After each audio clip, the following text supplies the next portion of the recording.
As a social security beneficiary, too much money is being spent and very less is getting into your pocket. Well, how much exactly? Today I have some mind-boggling numbers, mind-boggling news that will directly impact millions of beneficiaries receiving social security benefits, including retirement, disability, ssdi, survivors, ssi beneficiaries, and numbers are kind of a mind-boggling. I've got all the details right in this video, so let's jump right into all the details. Alright guys, first off, if you haven't yet subscribed, make sure to subscribe, turn on all the bell notifications so stay up to date on latest update, hit that like button, and without further ado, let's jump right into all the details. Alright guys, now let's talk about this shocking report, the exact numbers. The shocking report is revealing some interesting numbers regarding how much benefits you are earning and how much money you are losing as your monthly expenses. The report goes into the depth explaining the exact figures where 78% and 141%. Shocking, isn't it? You're probably wondering what these numbers exactly means. Let's check it out all the details. Is your social security monthly benefits, can you able to keep up with your current benefits, your social security monthly benefits? Is the cost of living adjustment real with the past decade? I can definitely hear your answer guys. Absolutely not. The real cost of living adjustment number is right over here and what we are getting is right over here. So you see the point? Clearly there is a huge discrepancy between what we are getting and what is our expenses. Think about last year 2022. Inflation was through the roof and the prices actually skyrocketed. We are talking about all those essential items and other food, gas, groceries, and did the 5.9% cost of living adjustment kept up with the rising high inflation? Not a chance. It didn't stand with the rising high inflation that time. And what about the year 2023? Well, 8.7% cola clearly fell short once again. So here is the thing guys, the shocking reality is that cola never keeps pace with the real life expenses. And honestly, this is the significant problem that needs to be solved. Alright, now let's go into the depth and let's check it out what report finds interesting. From the year 2000 to year 2022, so that's the last 22 years, all the social security benefits such as social security, ssdi, retirement, survivors, ssi benefits, well, those benefits have been increased by about 78%. At a first glance, it might sound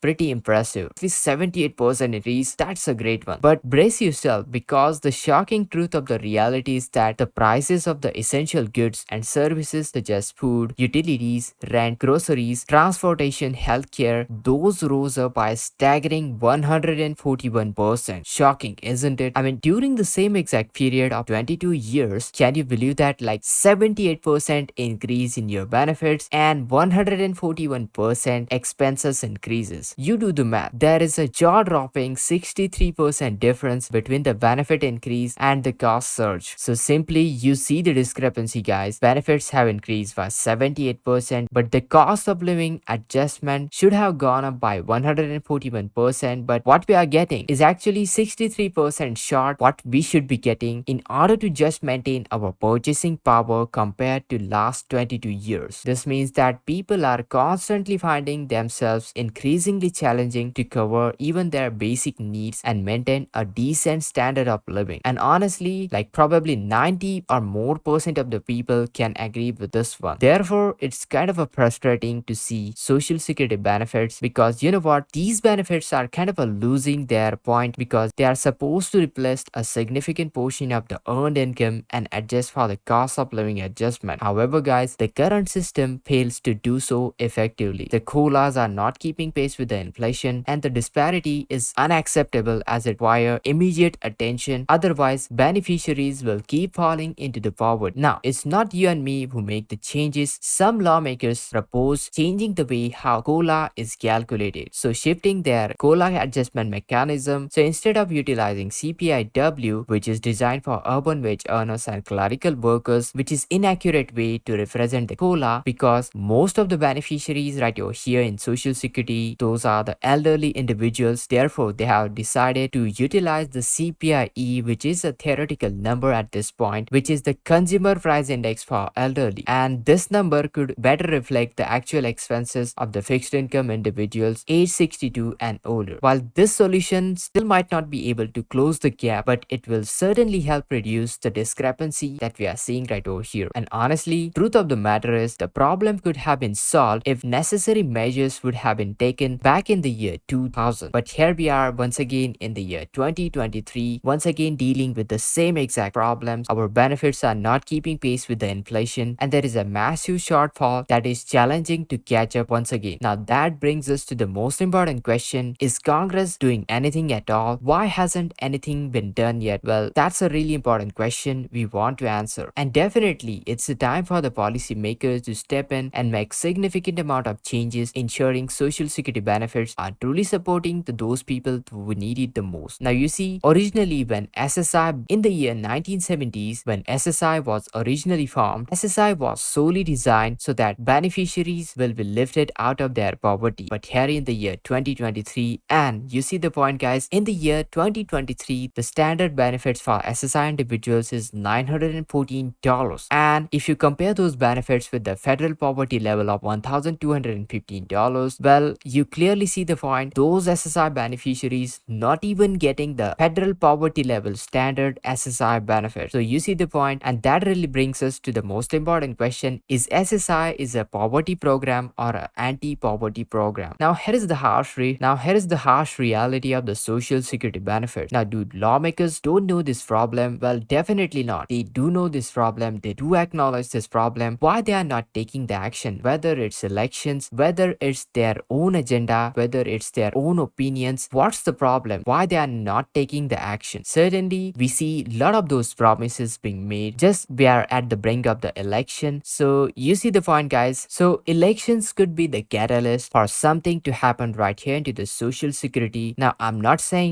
taking any political sides, I'm not trying to take down any particular political party. But here is the thing, guys. Generally, that is the case. Whether it's any of the party, any of the lawmakers, politicians, they would like to make the promises just before the election because that will catch most people attention. Getting something done for the social security just before the election might seems like those politicians are doing great. They are thinking about the beneficiaries, and that could be the catalyst, I think. I know this could be a sensitive topic, but honestly, I know this could be a sensitive topic, but regardless, we need to address this problem honestly with the dignity and with the most one-pointed attention. We need to reform the social security system. We need to get a comprehensive solution rather than a one-time quick fix. Years of adjustment to the COLA is not keeping pace with the inflation, as the report is showing. System is clearly falling short of the beneficiaries providing the much needed benefit that they are entitled for, and this simple little change could have been met with a and this simple little change could have been made if they have implemented the CPIE figure back in the year 2000. So why they are not doing this? Honestly, I don't see any sort of a reason why this